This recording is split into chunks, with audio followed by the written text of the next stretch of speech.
The Laṅkāvatāra Sūtra, Part 70. Furthermore, Mahāmati, bodhisattvas should not maintain the proposition, whatever exists does not arise. And why not? Because the proposition about the existence of things would not exist, and because its reason would be characterized by arising. To state the proposition, whatever exists does not arise, contradicts itself.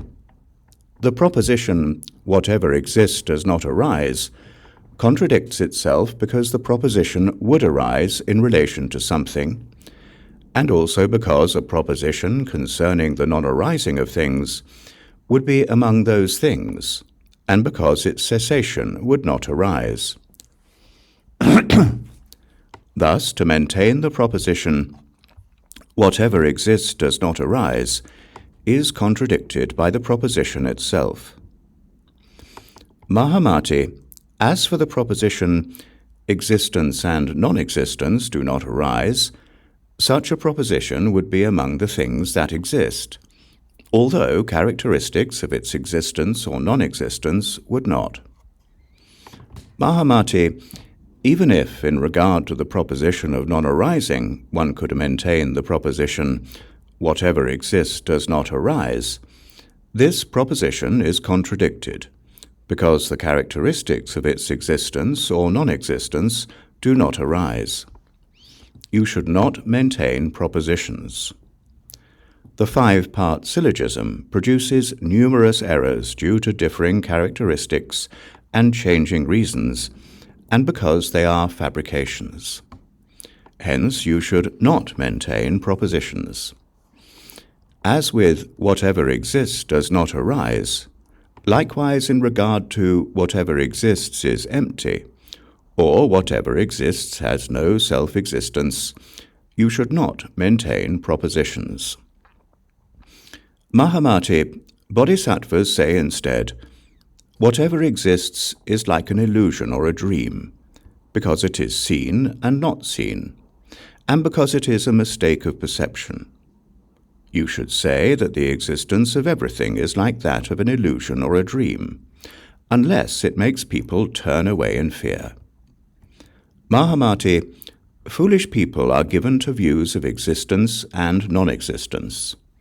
Don't make them turn away in fear from the Mahayana. The Bhagavan then repeated the meaning of this in verse.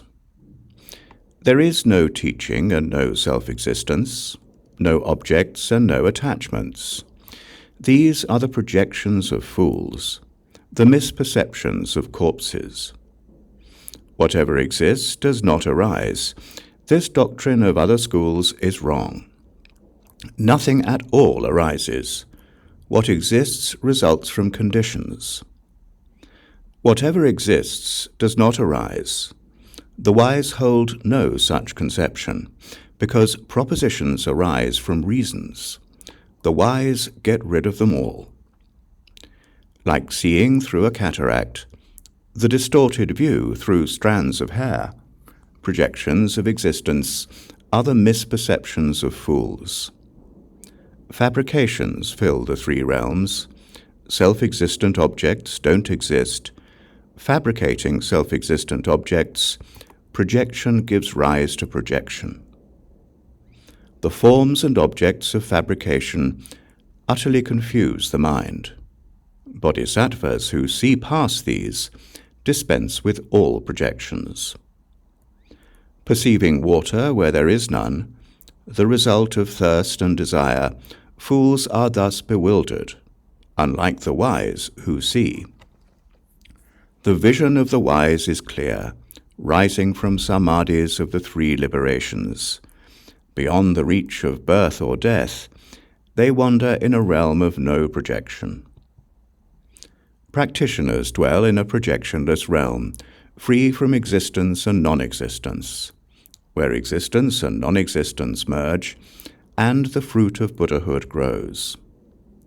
As for existence and non-existence, as for how they merge, because the mind doesn't know, confusion swirls inside and out. Once you make them stop, your mind will behold their identity.